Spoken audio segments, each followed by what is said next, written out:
My entitled parents skipped my wedding because I got married before my spoiled sister, so I revealed the truth. You don't really expect your wedding day to break your heart. You expect stress.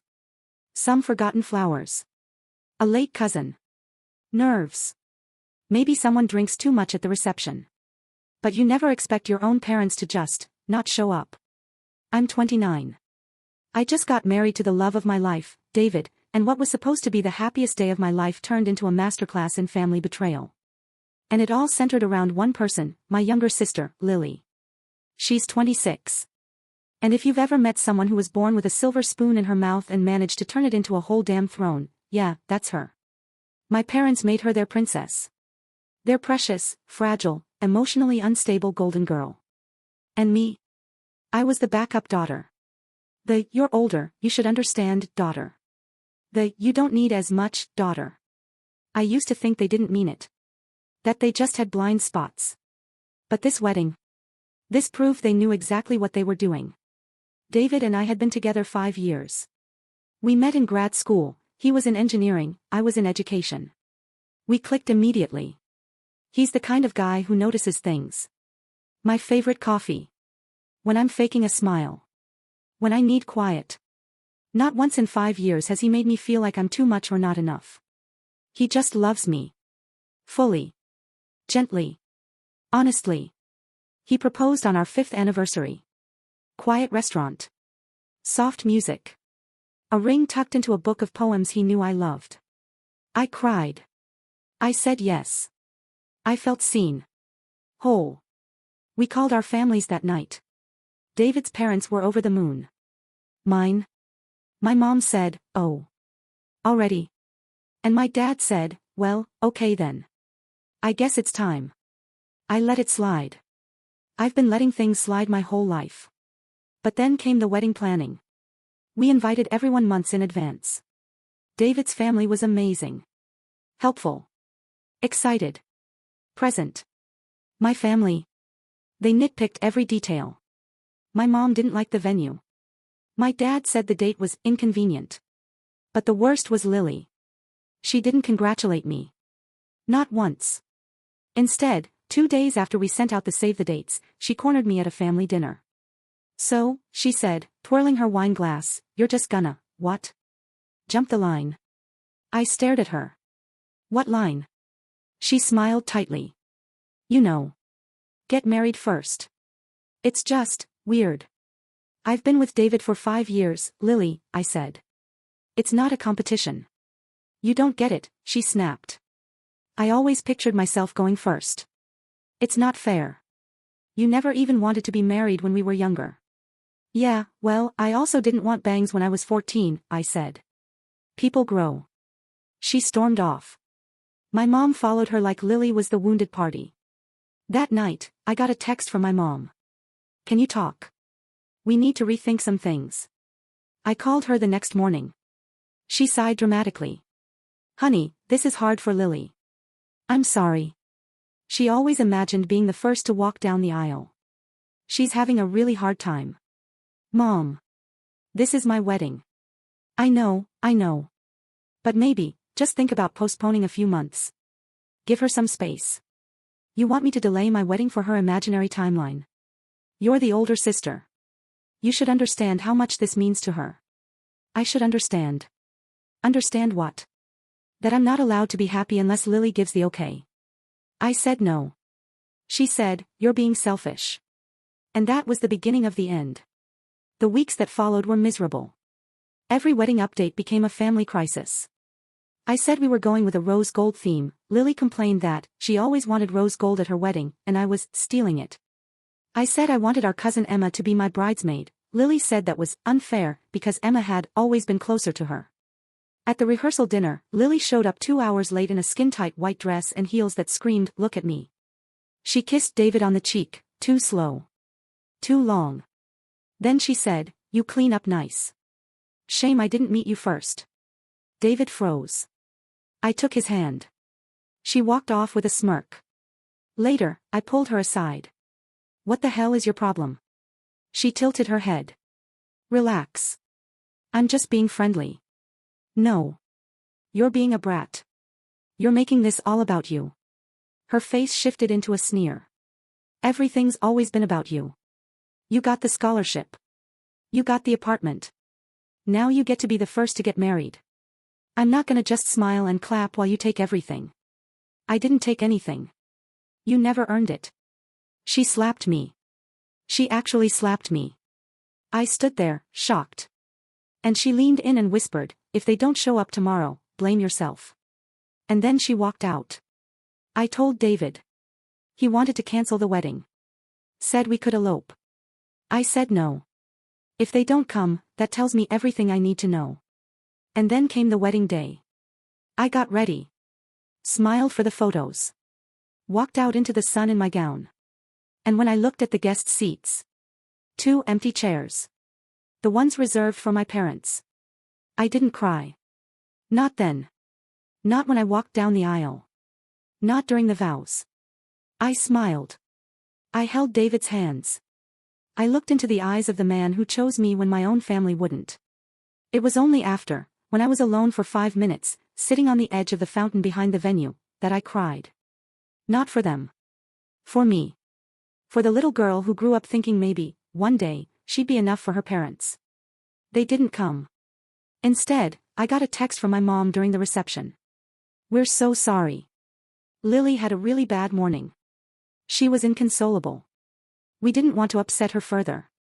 Hope it went well. That was it. Not, we love you. Not, congratulations. Not, we're proud. Just, sorry your sister had a meltdown, so we bailed. David found me. He took my phone, read the message, and asked, are you done now? I nodded. 2 weeks later, I was. I wrote a post. I didn't hold back. I posted photos from the wedding. I included the text. I told the whole truth. I tagged every family member. And I wrote. For those wondering why my parents were missing from my wedding day, it wasn't an emergency. It wasn't a tragedy. It was a choice. They chose not to come because my sister had a tantrum. Because she couldn't handle not being the center of attention. And this wasn't new. I grew up in her shadow. I was asked to dim my light so she could shine. To delay joy so she wouldn't feel left behind. To carry burdens while she dropped every ball and got rewarded. I've protected my family for years. I've swallowed every slight, every cruel word, every moment of being second best. Not anymore. I'm done being quiet. I'm done playing the good daughter. I had a beautiful wedding. I married the man I love. And I walked myself down that aisle like the woman I've become, strong, clear, and free. If that makes you uncomfortable, unfriend me. If it makes you rethink your silence, maybe speak up next time. I'm not the black sheep. I'm the escape artist. My phone blew up. Some relatives were angry. My parents were furious. My mom called sobbing, saying I've ruined their reputation. My dad said I was being vindictive. I said, you didn't come to your own daughter's wedding. This isn't about reputation. It's about consequences. Lily. She posted some passive-aggressive quote on Instagram about bitter brides and jealousy. I didn't respond. Just blocked her. David and I are happy. Peaceful. Untouched by the drama now. My in-laws have stepped up. They treat me like a daughter. My friends. They showed up when it mattered. And my parents? I haven't spoken to them since. Funny how silence feels different when you choose it. That's what I've learned. The power to not answer. To not explain. To not beg for understanding. But my parents weren't done. After my Facebook post went viral in our family circle, the backlash wasn't just loud, it was calculated. I started getting texts from my aunts, uncles, and even a few old family friends I hadn't seen in years. Some said, you didn't need to go public with this. Others, it's family business. Keep it private. One even wrote, you embarrassed your mother. Embarrassed her. She skipped my wedding because her younger daughter couldn't stand not being the center of attention for one day. But the thing that truly gutted me was my grandmother's message. She's 83. Sharp as a blade. She wrote. I always knew they treated Lily differently. But I never realized how deep it went. I'm sorry, sweetheart. I should have seen it sooner. Your mother used to cry over you having good grades because it made Lily feel stupid. She thought she was protecting her. But really, she was erasing you. I cried when I read that. Not just because someone finally saw me, but because it confirmed something I'd always felt but couldn't name. I wasn't just ignored. I was deliberately muted. And guess who couldn't stand the spotlight being off her again? Lily. 2 weeks after the post, she showed up at my apartment. She didn't call. Didn't text. Just banged on my door like she was being chased. David wasn't home. Just me and the dogs. I opened the door and she pushed right in. "What the actual hell is wrong with you?" she shrieked. "You made me look like a monster." I stayed quiet. "You're jealous, aren't you?" she hissed. "You always have been. Ever since we were kids. You're so bitter. I've always been the pretty one. The favorite. And now you finally had your little moment and you had to ruin me in the process." I stared at her. Then calmly said, "I didn't ruin you, Lily. I just stopped covering for you." She paced, wild-eyed. "You made Mom cry. Dad's furious. You turned the whole family against us." "You turned the family against me years ago," I snapped. "I just gave them the receipts." She laughed, bitter and sharp. "You think you're better than me now? Because you got married first?" "No," I said. "I think I'm better off." She stopped. Stared. Then, with the most venom I'd ever seen in her eyes, she said, "Well, congratulations. You're not the family scapegoat anymore. You're just the bitch who nuked everything." And she walked out. I didn't stop her. But it didn't end there. A few days later, I got a wedding gift returned in the mail. No note.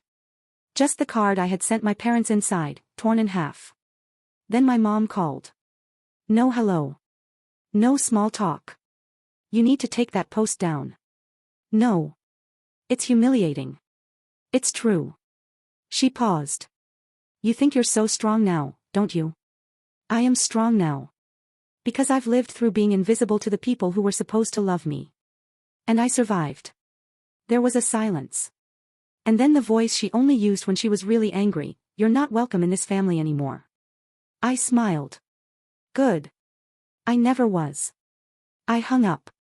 I haven't heard from them since. But a week later, I got a package in the mail. No return address. Inside, a framed photo of me and Lily as kids, me holding her hand at a birthday party. On the back, in Sharpie, someone had written, "You always protected her. Even when no one protected you." No signature. I don't know who sent it. But I keep it. Because that girl in the photo. She deserved better. She deserved parents who celebrated her. A sister who didn't resent her for existing. A life where she could shine without apology. And now, she has that. David and I are planning our honeymoon. Italy in the spring. We're working on buying a house. A place where love doesn't come with conditions. Where loyalty isn't one-sided. And if we have children someday, I will make damn sure they never feel like second place in their own home. You don't owe your family your silence. You don't owe your siblings your joy. You don't have to dim your light so someone else doesn't squint. If they can't stand to see you happy without their permission, walk away. Run, even. Because I promise you, there is a whole life waiting for you beyond the guilt. And you deserve every single second of it.